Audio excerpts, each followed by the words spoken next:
Welcome to Season 4 of the M-W Tactical Podcast. Sit back and enjoy the conversations of Rockstar Burst and myself, Michael Woodland, as we discuss the sport of shooting, goals, training, community matters, and everyday life. You are listening to the M-W Tactical Podcast. All right, good people, we're back at it once again, and thank you for joining us for another installation of the M-W Tactical Podcast. This week's show is brought to you in part by DivTech. If you haven't heard of DivTech, head on over to the M-W Tactical YouTube channel and look up the product review and do a Google search and see what all DivTech has to offer for you. I am a firm believer that if you do any form of competition shooting, these magnets will make your shooting experience very, very pleasurable. Once again, head on over to DivTech and see what all they have for your shooting needs.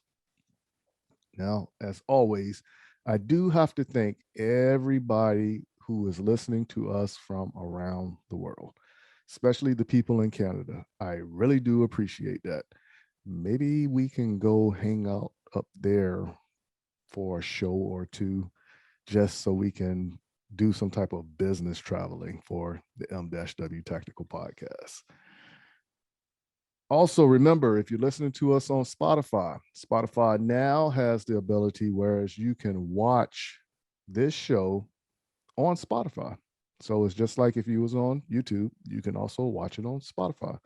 So however you decide to watch it, please give us a thumbs up, subscribe, and by all means, tell us what you think of the show. And maybe we'll bring you onto the show so we can hear your thoughts firsthand. Also, remember that we are doing a giveaway. This giveaway will take place once the YouTube channel, the M-W Tactical YouTube channel, hits 1,000 subs. So tell all your friends, all your family, head on over to YouTube, visit the M-W Tactical channel and subscribe, hit the like button, give us a thumbs up so we can hurry up and get there so we can give this items away. Well, these items, not this item, but we have a lot of items from the sponsors that we will be giving away. Now, as y'all already know, I sit around all day when I get bored with dry fire, and I get done with dry fire probably about 7-ish in the morning, my time. I don't have anything to do for a couple hours, so I pick up the phone and I just start trolling on Rockstar. I know she's getting tired of it because she be like, oh, I'm either sleeping or I'm in a meeting, but we're going to bring her on and let her tell the torment that I put her through. So yes, I am going to troll her until I am invited to her place and get some cheesecake that I don't eat, go to her office, sit in her meetings, review some products, and just get her take on it overall.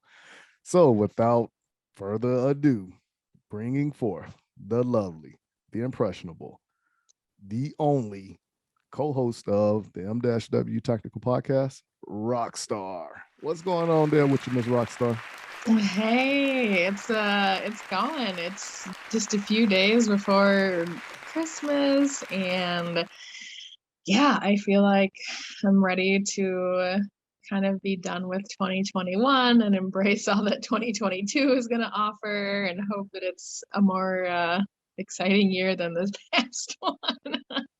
Man, who are you telling? And I'm telling you now, you got to remember this, that I've always considered myself to be a conspiracy theorist because one of my buddies when I was a drill sergeant, I'm just going to call him Oz because I haven't got permission to use his name online and everything. He used to always say, I know you're going to say something and it's going to be a conspiracy theory. So ever since then, I've been saying I'm a conspiracy theorist.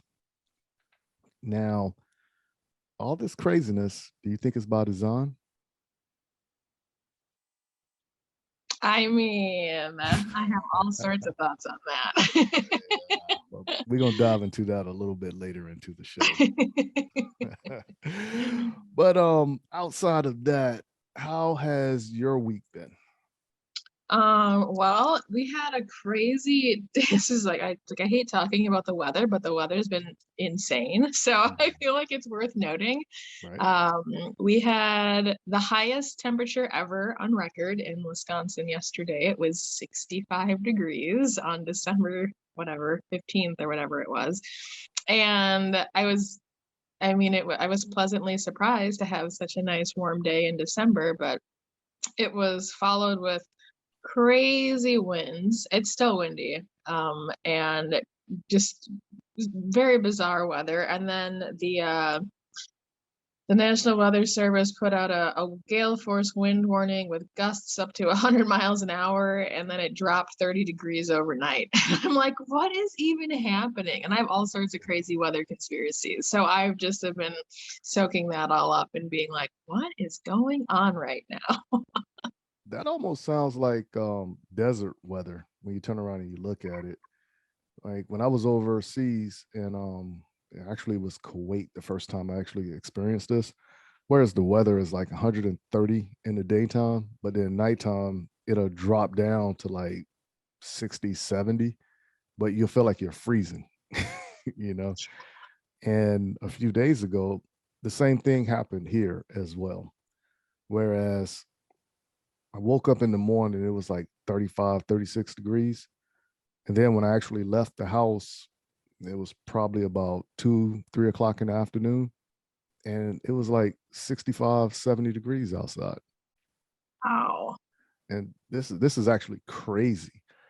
Now, I said this one time before when all this weather change stuff was happening. I don't recall this ever happening when I was a kid. Right, because it was like when it was cold, it stayed cold, whereas it was freezing, then it stayed cold throughout the day. It got a little warmer, but it was still cold. But now, man, we're going through what, 4 seasons at any given time in In a an week hour. time period. Yeah, like this is crazy for real.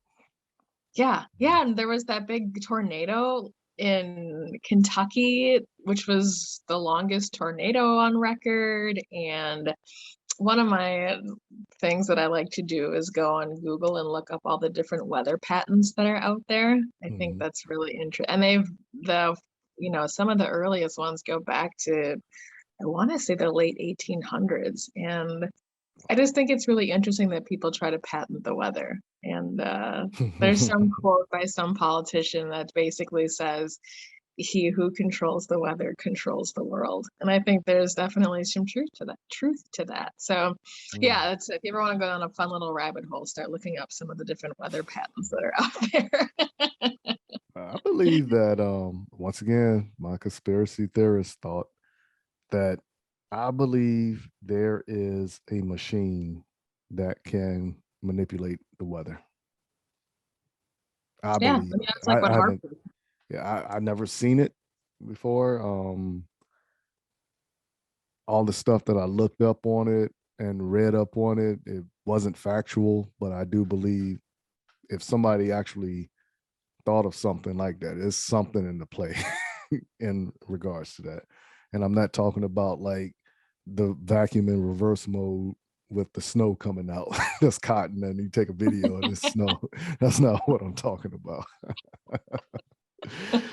Yeah, so speaking on Christmas, don't forget that this is our last show for the 2021 year, right? So for season 4 of the M-W Tactical Podcast, this is the last episode of the year. And we're going to come back the week after January 7th. Now, the funny thing about it is January 7th is my birthday, but I'm not doing anything, but that's also a Friday. so I am going to lock myself in the house, board up the windows and everything. And I'll probably just pig out on some chocolate covered peanuts and some water. Do some sit-ups or something around here. But outside of all that, what else has been going on with you for the week? Um, let's see what else has been going on. Oh, I purchased a firearm a little while ago that came in this week, so that was exciting. Oh, wow. Well, we'll talk about Yeah, that a little bit after the commercial break. I Also, know, right? yeah. So yeah, I mean, one of my friends, yeah, we'll talk about the after the commercial break, like why I got it and just sort of the, you know, Hey, that sounds reason for. good. Well, then let's do this then. Let's go ahead and jump into the commercial break so we can come on back and then tackle some of these topics. And I'm not going to say it right now, but I'll say it once we come back to the next segment. And but I'm also curious to hear about this new firearm and why you got it. So, everybody, if you will, if you're in your vehicles, turn the radios up, adjust your sunglasses. If it's raining, slow it down. If you're listening to the show at home, this is your time to go get a glass of water, use the restroom, hurry up and come on back. But here are a few words from our sponsors. Mental health and guns. At Walk the Talk America, we are working with both the mental health community and the gun industry. Created by a gun industry veteran, Walk the Talk America seeks to raise awareness and create change through suicide prevention and firearm safety without legislation. We strive to eliminate the prejudice that firearms and mental health face. For more information and to support Walk the Talk America, please visit walkthetalkamerica.org.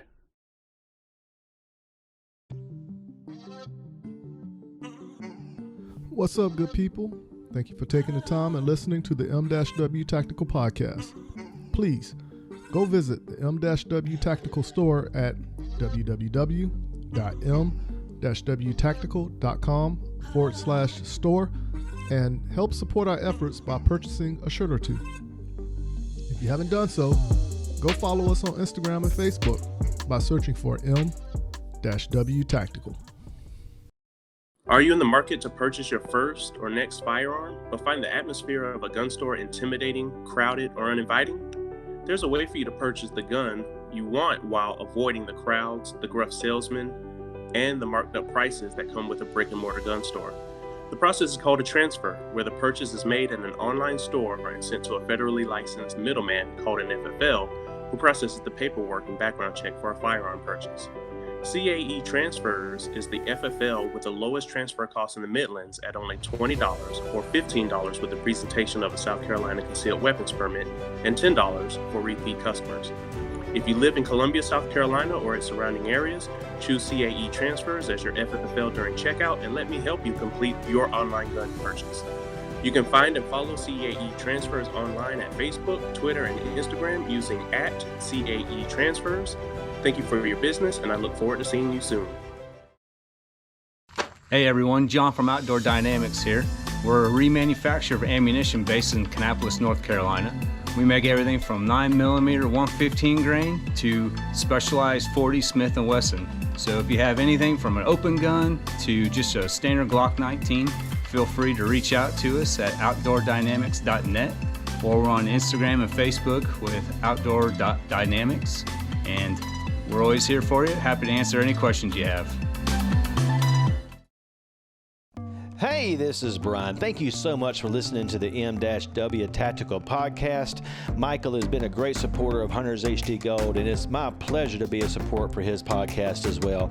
Make sure you check out the Hunters HD Gold website for prescription orders and also custom orders where you can use your own frame for your Hunters HD Gold lenses. Or if you want to try the new Hunters HD Ruby, we have information there as well, because we always using Trivex lenses as our base material, and all our lenses are photochromic, so they change so you don't have to. So thank you again for listening to the M-W Tactical Podcast, and we'll see you at the range soon.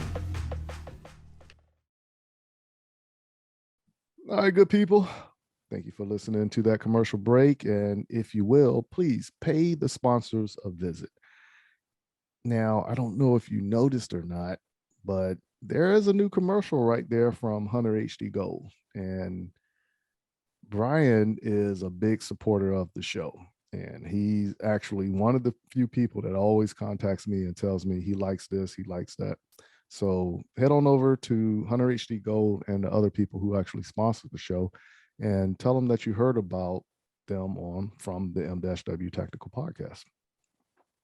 Now, before we went away, you said that you got a new firearm.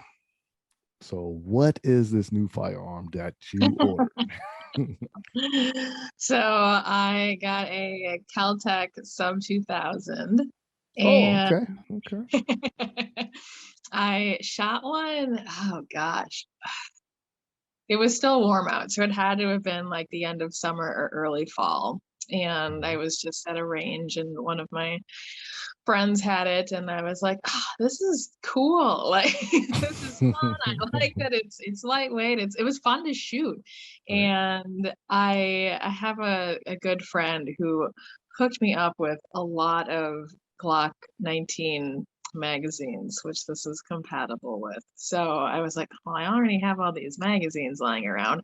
I enjoyed shooting the firearm. I wanted to get something that was just more of a, I train with my pistols pretty, not all the time, but that's really my kind of my go-to is this pistols space. And I just wanted to get something a little bit different. And when I had shot that the first time, I was like, this is cool. Like I enjoy shooting this, and I want, not that I don't like shooting pistols, but I just wanted something that was different. And I like that it's lightweight.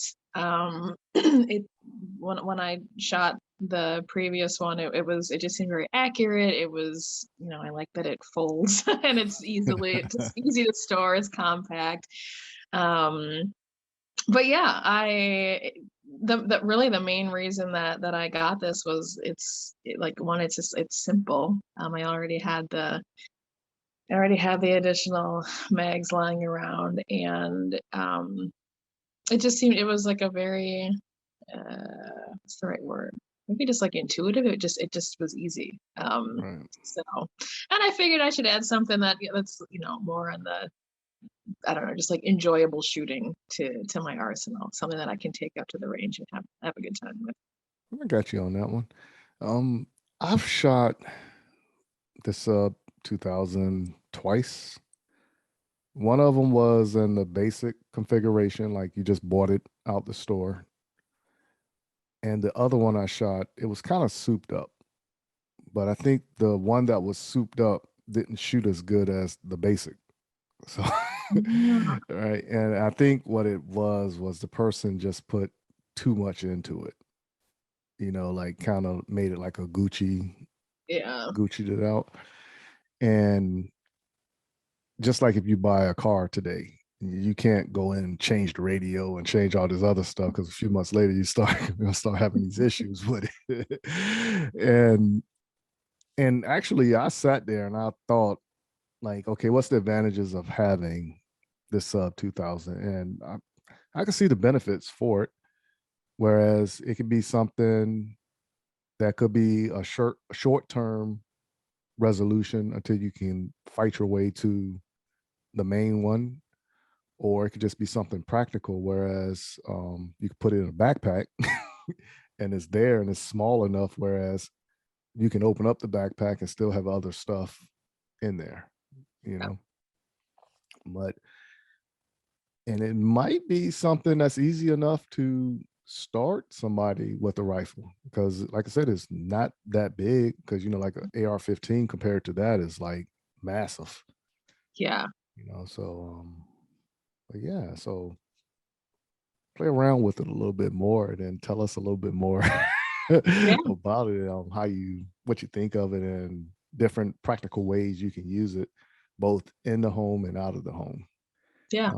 Because like I said, when I actually shot it, the person who had it literally had a backpack on all day. And then when we went to the range, he pulled it out and was like, hey, give this a try. Like, whoa, what is that? But like I said, that was a couple years ago, though. So that is awesome, though. Now, did you see one prior, like a couple years ago, and then said, okay, I'm gonna put that in my memory banks and come back and get it? Or did you happen to see one and say, hey, that looks cool, then let me just jump on it? Yeah, I hadn't seen, but before my friend had showed me and let me use theirs, I had not seen it or heard of it. So, but I thought it was cool. I'm like, this is, and it's lightweight. That was the big thing. I mean, obviously, I've shot several ARs and I do like them, but they get heavy. They're just That's the reason not for a like sling. That's why you got a sling. Yeah. So but yeah, I'm curious to hear about the adventures with the sub 2000 and what's to come with that one as well. All right. So now don't forget that we are doing a giveaway once the channel hits 1,000 subs. And a few people actually emailed me and stated it sounded like last week's show. I made it sound like it's only for new subscribers. It's not for new subscribers. I also have the ability to see all the subscribers and what number they were. So all those names are going to be put into that randomizer also. So it's going to be everybody who subscribes, not just the new people, just to give that heads up. So if I confused everybody, which I can see why it would sound a little jumble, my apologies. But everybody who has subscribed to the M-W Tactical the M-W Tactical YouTube channel will be in that giveaway. And whenever we do the giveaway, you do not have to be like listening to us. If we decide to do a live show, you will get an email notification right then and there when your name is pulled that you are the winner of whatever product it was that we pulled at that time. So I'm very excited about that and looking forward to that giveaway because I really do love doing the giveaways as well. So my buddy named Manny, who has his show called Manny Things, he would always clean up all the shows, like competitions we would do, because it was always trivia based. And he was spot on with it, like bow, bow, bow, bow, bow. And I was like, man, this guy really is on top of it. So this time we changed it up, Manny. So let's see you squeak through this one. He'll probably figure out some type of mastermind way to be like, I'm still in there. Take that. All right. So I actually did a product review video. So if you remember, not too long ago, I stated that I finally got the Combat Master Glock 35. So I did a product review video that came out Thursday.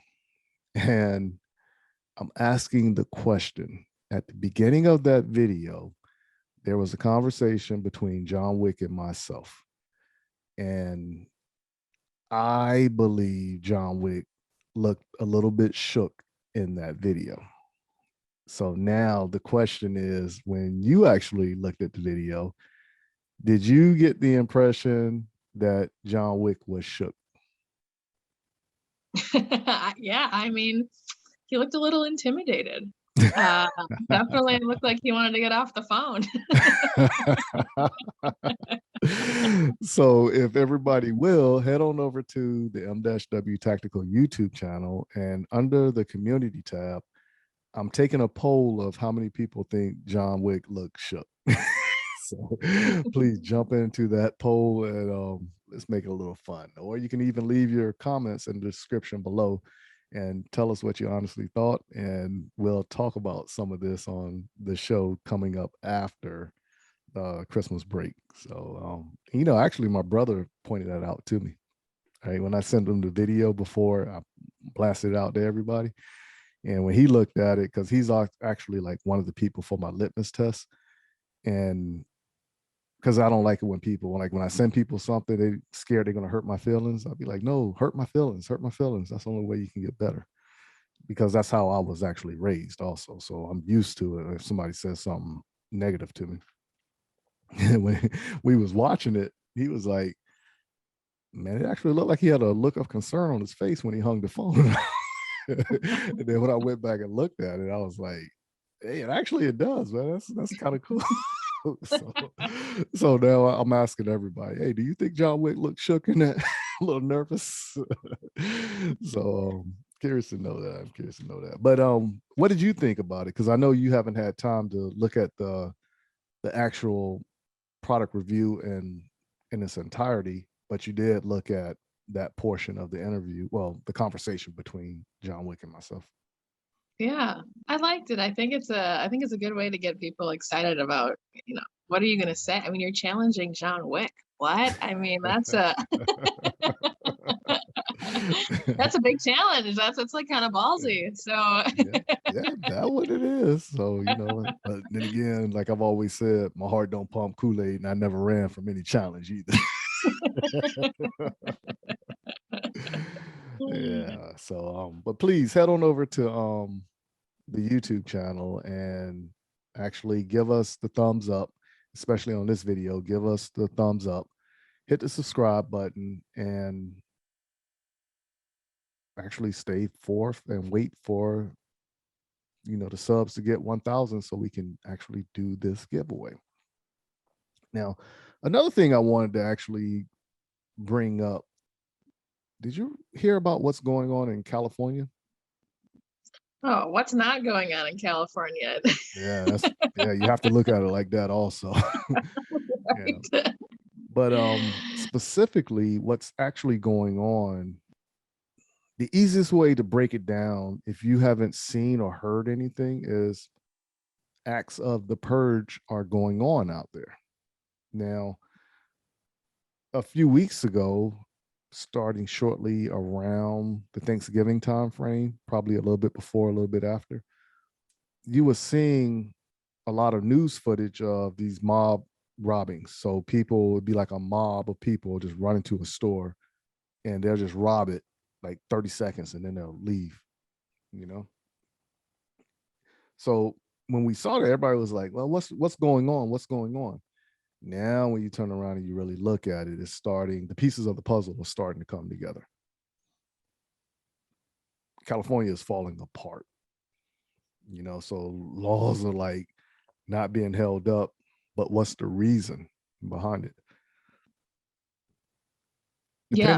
So depending on who you talk to, they're going to tell you what they think it is. What I think it is everything starting from the pandemic, because New York and California, they was doing that whole, you can't go no place unless you got the COVID card or the app on your phone to show that you got the shot. Right. So the biggest thing that if you haven't traveled to these areas or that's not taking effect in your area is people like restaurants. So they was trying to attract the whole, you can't go to a movie theater, you can't do this, you can't do that unless you got the shot. So how many people actually lost their jobs because they didn't get the shot by a certain date? So I think a lot of that was the start of all this craziness. But then too, when you look at it, California is also very expensive to live in as well. So what's your take on all this and how do you feel about it? Well, I think there's a couple of things. I actually saw something this morning about how people are leaving their car doors unlocked and their trunks open so that people don't smash their windows and steal their stuff, which is crazy to me. I was like, what? This is not how a society can function. That's not good. I know what is the I can't think of who that is. The police director, that Jamie McBride character, has blamed a lot of it on the Prop 47 legislation, which basically said that there's it changed like the sentencing laws as well as the zero bail policy. So now you have all of these people who are essentially committing crimes and then they go right back on the street because there's no sense of accountability for them. So I think that well, yeah, obviously, like, California is super expensive, and if you're not going to prosecute shoplifters because it's petty crime, I don't know how you fix that, because people have an incentive to steal stuff because everything's expensive out there, and if you're not going to prosecute them, what's going to stop them from taking things? So I feel like that's a kind of a double-edged sword. And then, there's no like cash bail, which I'm not saying that the prison system doesn't need reform, because I think there's a lot of things in it that could be that could be fixed and done better.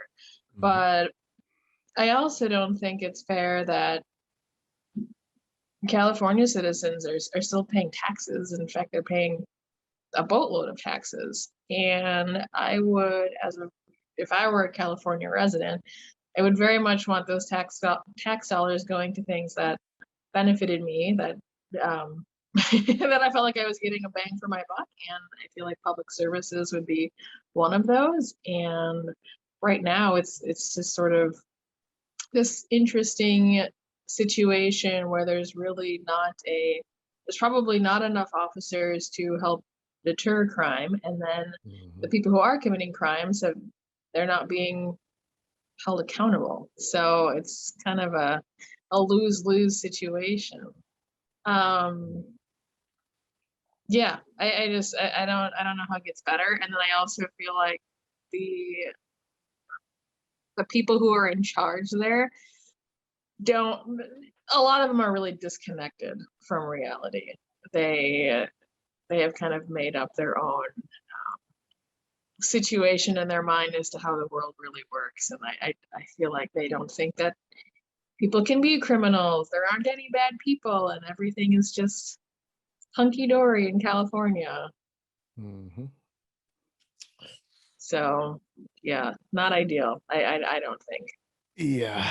So let's do this. Let's jump to another quick commercial break, and then we're going to come back and we're going to break it down and really jump into more of the thought process of how I look at it also. And then you can actually rebut it and tell me what you think and how it goes. All right. So everybody, if you will, please stay in your seats, and here are a few words from our sponsors. Are you in the market to purchase your first or next firearm, but find the atmosphere of a gun store intimidating, crowded, or uninviting? There's a way for you to purchase the gun you want while avoiding the crowds, the gruff salesmen, and the marked up prices that come with a brick and mortar gun store. The process is called a transfer, where the purchase is made at an online store and sent to a federally licensed middleman called an FFL, who processes the paperwork and background check for a firearm purchase. CAE Transfers is the FFL with the lowest transfer cost in the Midlands at only $20 or $15 with the presentation of a South Carolina concealed weapons permit, and $10 for repeat customers. If you live in Columbia, South Carolina or its surrounding areas, choose CAE Transfers as your FFL during checkout, and let me help you complete your online gun purchase. You can find and follow CAE Transfers online at Facebook, Twitter, and Instagram using @CAE Transfers. Thank you for your business, and I look forward to seeing you soon. Mental health and guns. At Walk the Talk America, we are working with both the mental health community and the gun industry. Created by a gun industry veteran, Walk the Talk America seeks to raise awareness and create change through suicide prevention and firearm safety without legislation. We strive to eliminate the prejudice that firearms and mental health face. For more information and to support Walk the Talk America, please visit walkthetalkamerica.org. Hey, this is Brian. Thank you so much for listening to the M-W Tactical Podcast. Michael has been a great supporter of Hunters HD Gold, and it's my pleasure to be a support for his podcast as well.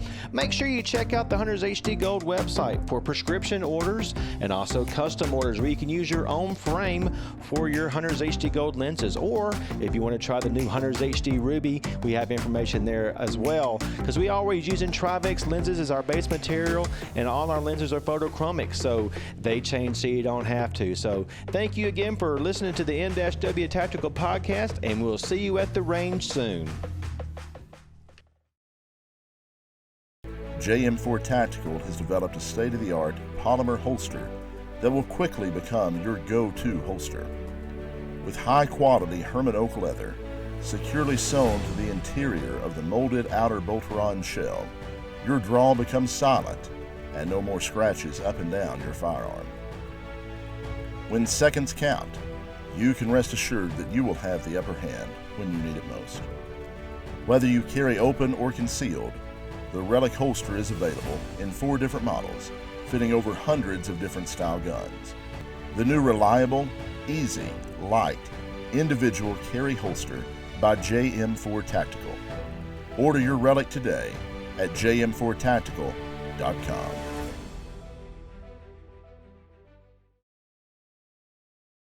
Hey everyone, John from Outdoor Dynamics here. We're a remanufacturer of ammunition based in Kannapolis, North Carolina. We make everything from 9mm 115 grain to specialized 40 Smith & Wesson. So if you have anything from an open gun to just a standard Glock 19, feel free to reach out to us at outdoordynamics.net, or we're on Instagram and Facebook with outdoor.dynamics. And we're always here for you, happy to answer any questions you have. All right, good people, we're back at it again, and thank you for listening to another commercial break from the M-W Tactical Podcast. Head on over to those sponsors and let them know that you heard about us, right? Hit up their Facebook, their YouTube channels, give them a thumbs up, and just write something positive, right? Whatever you think about their product, all right? Also, don't forget, if you're new to the M-W Tactical Podcast, if you're on YouTube, go ahead and hit that subscribe button, hit the thumbs up or thumbs down, whichever one you prefer.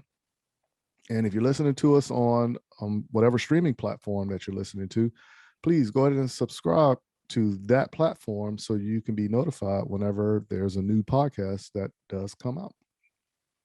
And once again, thank you all for listening to us on the M-W Tactical Podcast. Now, before the commercial break, we was talking about what was going on out there in California, and it's craziness. It's craziness right now. Why, how, and what to do? How do we solve this? Now, I've always said that there are a certain amount of people who have a lot of money, because, in California, there are a lot of wealthy people out there in California. And I think there is a disconnect with reality, as you already brought it up. And when I say this, it's a false sense of security because you're privileged to buy X, Y, and Z, whereas somebody else who's probably looking at the same things probably have to save over the course of time to even get that one item. Now, for instance, I'm not someone who is concerned about having the latest and greatest vehicle, right? As long as the vehicle runs, that's all I care about, because I know I'm not going to be in a vehicle for majority of my life, right? I actually did a breakdown one time, and the shortest amount of time I was in my truck 1 month was like 18 hours out of 30 days. So in my mind, it doesn't make sense for me to go out here and pay $100,000 for a vehicle that I'm only going to be in for maybe 18 hours. Like, this doesn't add up. Whereas out there in California, it's a different mentality with the way you got to live out there. Now, my brother, he was dating someone at one point in time, and she was trying to become an actress. And he and I had a conversation about her wanting to buy a Mercedes.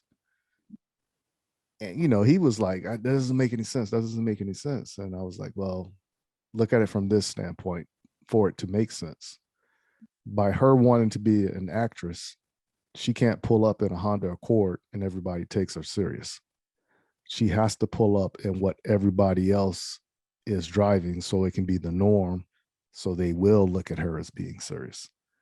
Right? Because if she keeps pulling up in a Honda Accord, she could be the best actress out there, but she's also going to get ridiculed, and that ridicule is going to push her into a negative ballpark where she won't get looked at as being positive or the stronger actress. Then he understood. Now, when you turn around and you look at, from thinking of it that same way, people out there in California, that's how they are. Because even when I went out there, I seen it firsthand. Whereas people were kind of turning their nose up to certain people, depending on how you carried yourself and how you actually bought certain things. Now that this purge mentality is going on out there, now these same people who had that false sense of security are either one, moving out of California, or two, they're taking up arms. When you listen to the different people talking, people are getting robbed in restaurants, red lights, like going on to the interstates. It was like getting ridiculous. And they said this is happening in broad daylight. Now, if you understand street culture in any type of way, there was a guy out there.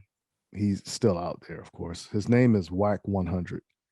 And he is a bona fide gang member. So that structure, that way of life, however it pans out there, he made the claim publicly, I am getting out of California. This is getting crazy right now. Now, for a gang member to say that, now you got to remember the street mentality. The gangs can pretty much control what happens. If they say it, they can pretty much control who's doing what in that area. This guy, like I say, now he is like a record executive of some such, right? Making his money legitly, but he still has the gang affiliations. He said he's out. He's going to the East Coast for a little bit, and then he's going to go over to London and chill out over there until all this stuff dies down. What does that tell you when a street guy is saying he's getting out of harm's way and he knows how to navigate, through this with the different people of level of echelons within the ranks of the street? Yeah. That's crazy. Yeah, that's what I'm saying. So that mentality out there is crazy now. And I don't think the media is painting the picture of how serious it is right now. Oh, it was on Facebook. I think I saw this. It was either Facebook or YouTube. I can't remember. But it was the police chief out there in Los Angeles who stated, if you're a tourist and you're not from here, don't come out here, because you are now going to be considered the prey, because they can look at you and tell you're not from here and you will get robbed, and the police can't do anything. They're not going to come and help you. Isn't this the same thing, that mentality that was in Texas not even a year and a half ago? Yeah. So, like, when will people actually realize that firearms are not the problem? That's not the problem. It's the mentality of the person who is doing whatever said crime. And right now, this is nothing more than the basic structure of survival. So you're looking at the Walking Dead zombie apocalypse in live form right now. Not to make a joke of it, but for some people to understand and for them to relate, because if you haven't been there or really been in any type of danger environment like that, it will not pan out in your mind to make sense. So yeah, that's true. And it's the bad part about people leaving is that a lot of those people leave and then they still vote the same way, and they just create the same problems when they move. Wherever they go. And I can't, how did that go when I read this? The people who are leaving out of California, they're moving to Texas, Nevada, Montana, Idaho. Idaho was one of the people on the list also. But I knew it was the ones that really stood out to me was Nevada and Texas. because I remember Joe Rogan, who used to live in California, moved to Texas also.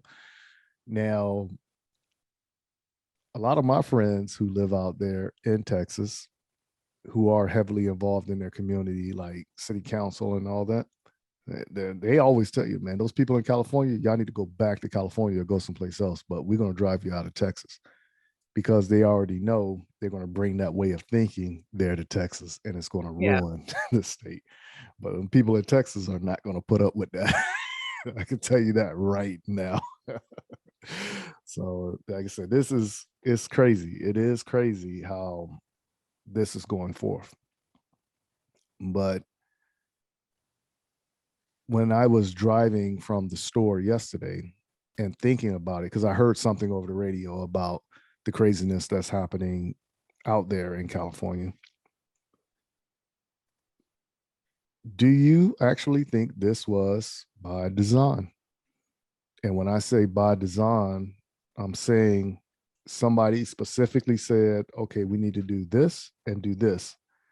Now that that part of the equation formulated to what is taking place now, for somebody to come in and say, okay, we need to do this and this to take firearms from people, and this is going to be considered legal, which will be the form to say, okay, the Second Amendment is abolished. Because when you look at all the countries that have taken away firearms from the people,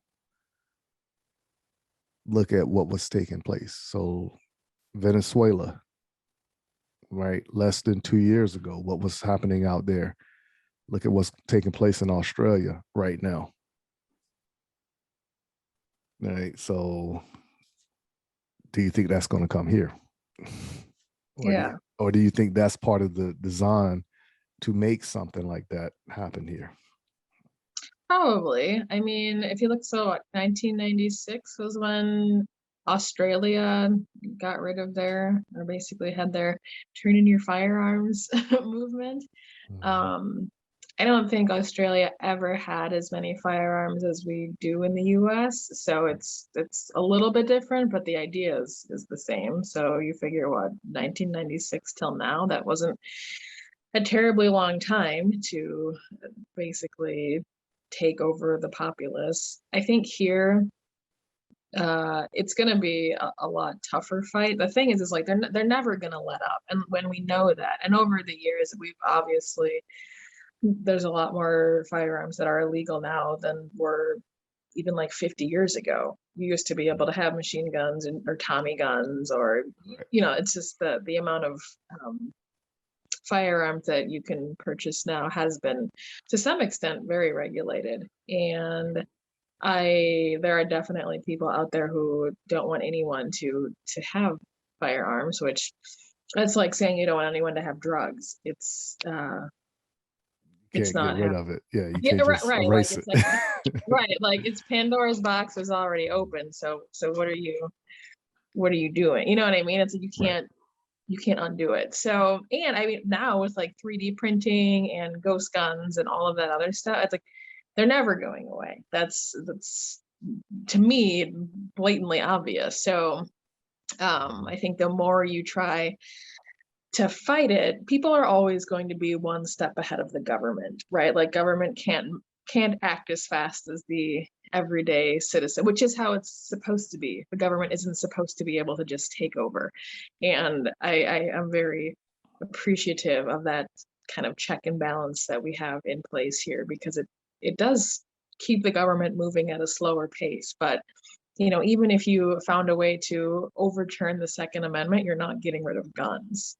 And we've seen now the police can't even keep up with petty crime in California. So how are they going to keep up with gun crime if you make firearms illegal? You know what I mean? So it's like they're already showing you they're not capable of processing or prosecuting everyone who's committing a crime. So it's kind of at that point weighing out, you're like, should firearms become illegal?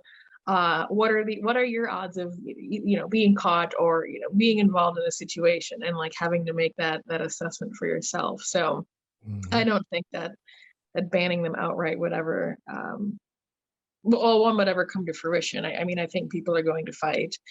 And even now when you see the proposals of people being like, well, we're going to stack the Supreme Court, so blah, blah, blah, blah, blah. And I'm like, okay, that works great until what? Like, let's say the court then gets stacked in the other direction, you know? So it's always kind of like this, be careful what you wish for and be careful what you pass, because people on the other side can then use that to their advantage. Right. It's always going to funnel to a choke point. So exactly. Yeah. So as far as it being designed, I mean, there's interesting parallels between now and like Bolshevik communism. And, you know, I never say history repeats itself, but I like to say history doesn't repeat itself, but it often rhymes. And just seeing those similarities throughout time of what happens when society kind of reaches this breaking point. And are we in the end of, when you kind of look at civilizations? One of my friends texted me this morning, actually, and he's reading this book, and I'm going to look and see what it's called, because it really piqued my interest, and I think I'm going to add it to my reading list. It's called The Changing World Order: Why Nations Succeed and Fail. And basically the author goes through all the different civilizations that have risen to greatness and then inevitably crumbled. And I kind of asked him, like, what are your big takeaways? And he said, you know, we're kind of in the end phases of America. And I'm like, oh man, like, what can we do to turn it around? Or do we just ride this wave till it's over? And he said that one of the big things that you see in these civilizations that have collapsed is the uneducated populace, like the amount of people who just don't have the basic reading, writing, arithmetic skills. And then secondly is the large dependence on the state to take care of you. So I feel like we're definitely in that space. We have a lackluster education system and an ever increasing nanny state. So unless we can turn that around, I do feel like we are kind of, you know, coming up to the brink of the collapse of the America that we know. Yeah. And that's the same thing we said a few episodes ago, whereas we had the discussion about all great civilizations fall after so many years. And that's between 400 to 600. And we're right now in that time period with our civilization right now, within that 400 to 600 year mark. So is this going to be the reason we fall? Whereas we're eating ourselves from the inside out? Because it ain't nobody else that's going to destroy us. It's going to be us within. And a heavy portion of that equation is greed. And that's what it looks like when you turn around and you start weighing everything. But how do we do this? Did you see the guy from the CBS, Brian Williams, I think? Was it Brian? No. Was that him? Yes. Brian Williams from, I think he's on NBC. He's retiring or something like that? Yeah. And his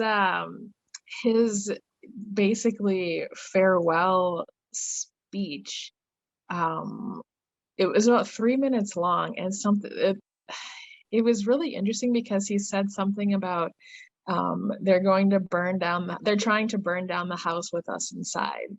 And I thought it was really telling that someone on a national news network would say that, but then it also made me question, well, one, what does he know? And two, what's to come? Well, you also got to remember this. He's an old school reporter.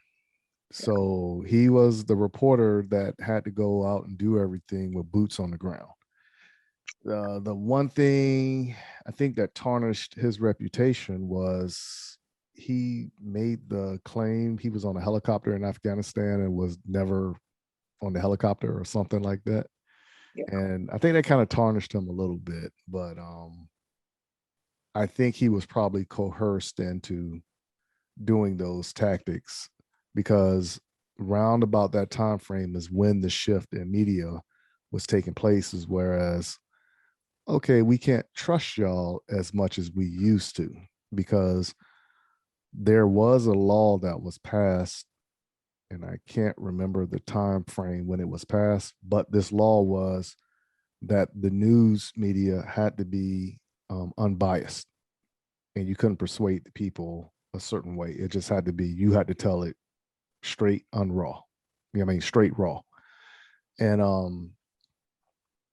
of course, whenever you have money that comes into play, this is when you start having the divide, because all the news back in the day used to tell you that you can watch CBS, NBC, or ABC. They all told you the news from the same standpoint, and you made your own decision which way you had to go. Today, not so much. It's all about who's backing that news agency now as to what you're going to get. Oh yeah.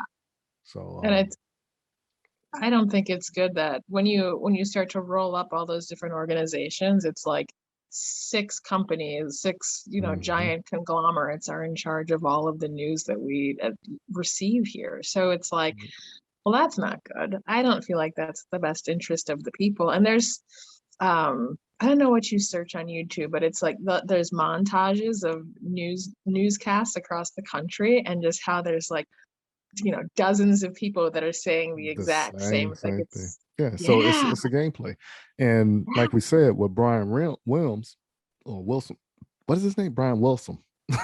Brian Williams. Brian Williams. Yeah, exactly. I'm all confused over here. But when you look at it from his standpoint, like I said, these were the people back in the day that was legitly going to the office, leaving the office, boots on ground, coming up with the story, and going back to the office, getting it together for everybody at 6 p.m. And technology ruined that a little bit. A little bit of greed ruined that a little bit. And of course, the whole big rush to be the first one to get it out definitely ruined it a little bit. So the shift in the news agency, made it awkward. Now, could he have kept going if the formula was the same as it was when he first came about? Probably, because I think he actually enjoyed and loved his job that much that he would have rode it out to the end. Right. So he couldn't physically do it anymore. And I think right now he was just being pushed out. So when I heard his retirement speech, I looked at it more as him talking in riddles, and you just had to decipher the riddle. Right. But he pretty much is saying the same thing, that the people with money are the people that are controlling everything right now. So we, as people who are middle class and below, can look at it and complain all day. Our voice doesn't have a real meaning until it gets to somebody who has money and it's a problem. And now the people that person is going to get behind the people because their interests are lined up. And that's pretty much how I heard and what I heard when he was saying that. And the driving factor, once again, is greed. So it was kind of weird when I first heard it, and I was like, okay, nobody's going to cut this guy off or anything. He was just going. So I was like, maybe they was like, well, ain't nobody really listening to him, so just let him say whatever he's going to say. But I was like, yeah, this guy's talking in riddles. And just like everybody who looked at Kanye West, everybody kept trying to say he was crazy, all this and that, he's off the deep end. But when you actually listen to Kanye West actually talks, he makes a lot of sense. But once again, once you start talking a certain truth, and it's the type of truth that can pull people together and have everybody going against one entity, now they need to label you as crazy and all this. So your words don't impact the masses. Right.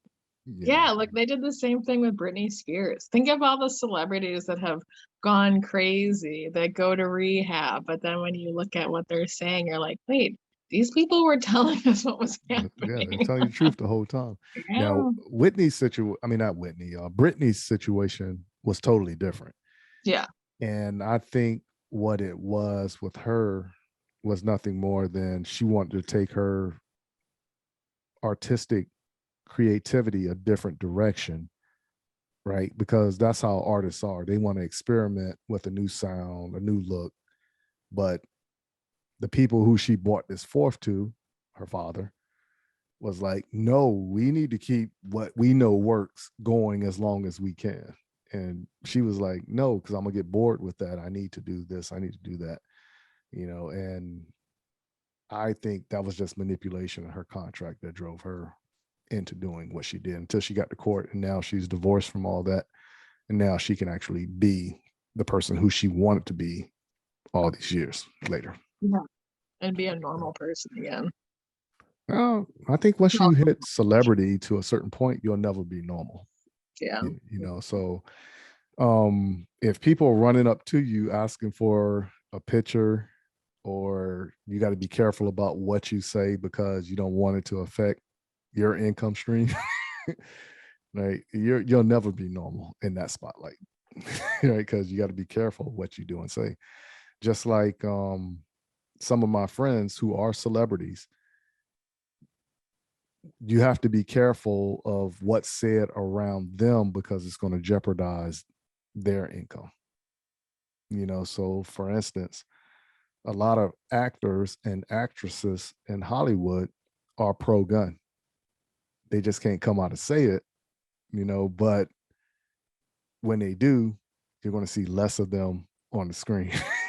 Right. And that's the one thing I don't understand about Hollywood is all their money is generated from acts of a firearm, regardless if it's positive or negative. It's still an act of a firearm. All right. But they're totally against it. It just doesn't make sense to me. Doesn't make sense. I know. Well, yeah, like I realized fairly recently that like Brad Pitt is a huge firearms aficionado. He's got like a crazy collection and he's super into guns and shooting. And I'm just like, wow, like you never hear about that. They never talk about Brad Pitt's gun collection. So yeah. And the closest thing that we can get to these actors and actresses that are heavy into firearm is when you see them in a movie. So for instance, I would have never took Halle Berry as serious with the firearm. But then when you turn around and you look at the training she was doing with, Taryn Butler, she was really into it. Right. And she never really publicly spoke out like I'm pro-gun, but you can actually look and see like, okay, she's getting enjoyment out of this, and this is something that she probably will pick up later on and go to the range with, friends or other people in the industry. Just like what's my man's name? Shamar Moore. He does that TV show SWAT, I think that's what it is. okay. He's a big heavy into firearms, right? And just looking at him, you would never realize that because he never really wears anything that says, hey, look at me, I'm a 2A type of guy, but he's always doing something in relation to his job with firearms because basically that's what his job is he's being an actor, but in order for him to get the value of expression out, he has to know it. And I think that's what kind of pushed him into being a big gun guy, but speaking along that same path, and let's transition to this one. Who would you consider somebody you would like to work with, both, and I say from a civilian standpoint or someone from an entertainer standpoint?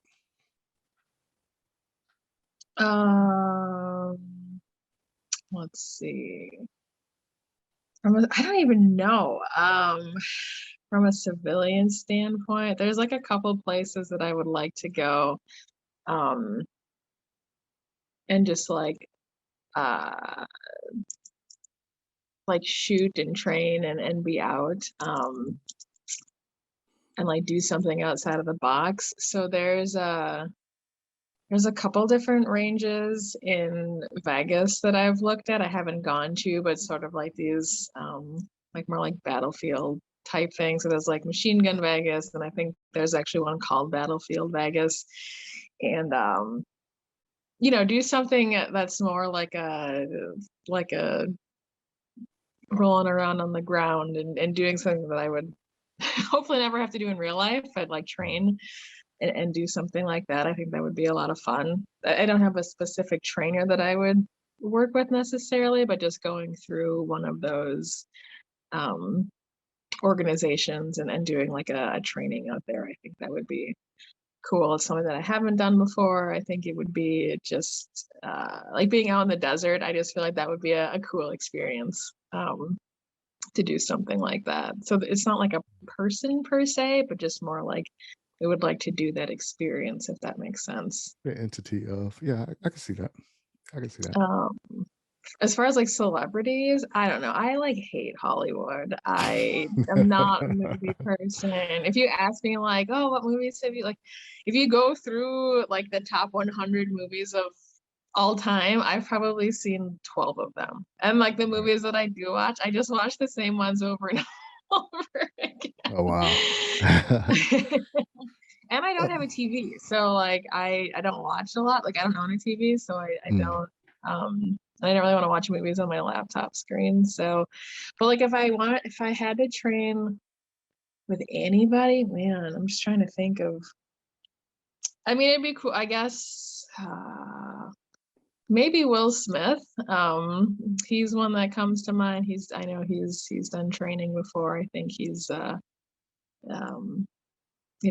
fun character, and he plays a lot of interesting roles. And I think he's someone who would obviously take things seriously, but I think you'd have a really good time out there with him. I can see that. Now, for me, as far as a civilian standpoint, I can't honestly say specifically like one person, but I will say the United States Army, because I've met a lot of great people when I was in the Army, and there is so many people within the branches of the military that have drive and ambition. You'd be like, some of the people I met, like, man, you should not be in the military. You should be doing this or this, But at the same time, a lot of people are not driven by money or success in life. They just want the fulfillment of doing their job in the military. Case in point, I had a soldier one time. Her family was well off. She didn't have to work at all, well off. She came into the military, and of course, we're sitting there, we're talking like, okay, what is your MOS and why did you pick it? She said her MOS was either supply or medical. I can't remember. But she just wanted to come into the military, and she just wanted to draw cartoons for the newspaper. That's all she wanted to do. So I was just like, wow, okay. And it kind of opened my mind just to hear her say that and everything like that. But back to the original question, like I said, just people within the branches of the military, Celebrity wise, I've been thinking about this one for years on top of years. And honestly speaking, the one person who I would like to work with that is an entertainer is Fat Joe. And I think Fat Joe is well connected, right? Because of course, you can't do everything by yourself. So Right. you have to have the people who know how to do this and know how to do that to make you stand out how it is. So I can't remember who actually said that, like, surround yourself with people who are smarter than you, but have the drive to, make things happen. And I think Fat Joe is one of those people that's do it like that. And I remember I said this to one of my friends before, and he was just like, man, I don't think I can hang out with Fat Joe. I said, I think I can, because when you listen to him talk, yeah, it always sounds like he's drunk and annoying a lot of times, but I just think he's one of those people that is very smart with business, and he's well connected with business also. So, and I think he can actually come into the 2A realm and push it out a little bit more from a business perspective. Yeah. So that's my take on it. So I know some people probably be like, who in the world is Fat Joe? A few years ago, he had that Summer Smash. He's a recording artist in rap, hip hop, however you want to label it.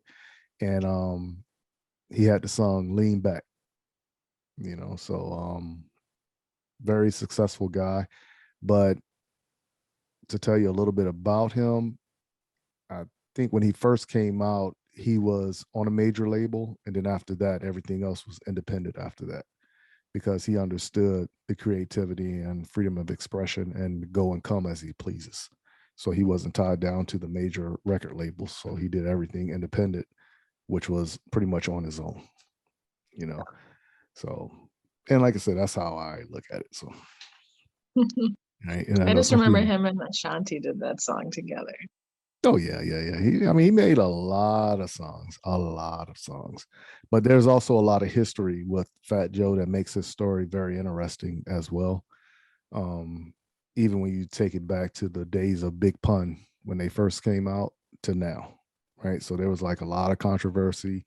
And of course, all entertainers have some form of a scandal that goes on.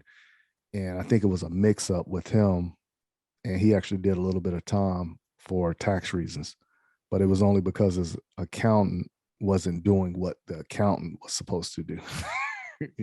So it wasn't anything on his behalf, because even though he is a street guy, he is one of those type people that is about his business. So he needs everything in line, but he's also like a straightforward guy that's not going to BS you either. Right. And of course, like I said, if you ever listen to me interview somebody, one of the questions I always ask is, what do you find more important, loyalty or respect? And I think Fat Joe is one of those type people. That's how he weighs you. It's either on the loyalty scale or the respect scale. Which one do you go for? Because you can't have one without the other, in my personal opinion. But I lean more to respect, because I think you got to have respect before loyalty follows. Yeah, and I think if you show respect, like, loyalty is a natural outcome of it. Because there's a lot of people who are loyal, but they'll treat you like garbage. Yeah, exactly. What's that? The friends who you thought were your friends, and then you find out years later they're really not your friends. Yeah. All right. So is there anything else you'd like to cover, since this is the last show of the year, before we come back? I don't know. I feel like we've covered a lot. We've covered a lot this past, several months, and obviously 2021 has been a year for the books. Yeah, so I can actually say I am ready for this year to be over with. I am seriously ready for this year to be over with, but not to say that we're not going to be dealing with any BS in 2022, but hopefully it's a whole lot better than 2021. Yeah. We're going to see. So, but if you have nothing else you want to cover, I will actually say, just remember the next 2 weeks, we're going to be on our Christmas break, holiday break, however you want to look at it. And we're going to come back the week after January 7th. So that Tuesday after January 7th. But outside of that, I will actually say, if this is your first time listening to the show, or if you haven't done so yet, please follow us on social media. And you can follow me on Facebook, YouTube, Pinterest, Twitter, and TikTok, and just do a search for @M_W Tactical, and give us a follow, all those locations. On YouTube, head on over to the M-W Tactical channel on YouTube.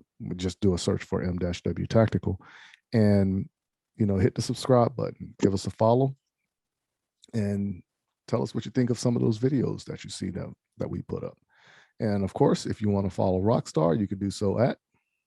You can find me at Rockstar Burst, Berst, on Instagram. It's where I'm most active and post the most stuff. So someday I'll add more to my social handles, but for right now, that's the best place to find me. You got a lot on your plate right now to handle anything else. So if you do anything else, I'll be like, how are you pulling that off? So until we hit 2022 and we talk again with everybody who's listening, happy holidays, happy new year, and may you enjoy that time with your family and loved ones. So until we chat again, everyone be safe out there, keep your head on a swivel, and we will see y'all in 2022. So y'all take care, have fun, and be safe. But most importantly, keep shooting, keep practicing, and have fun.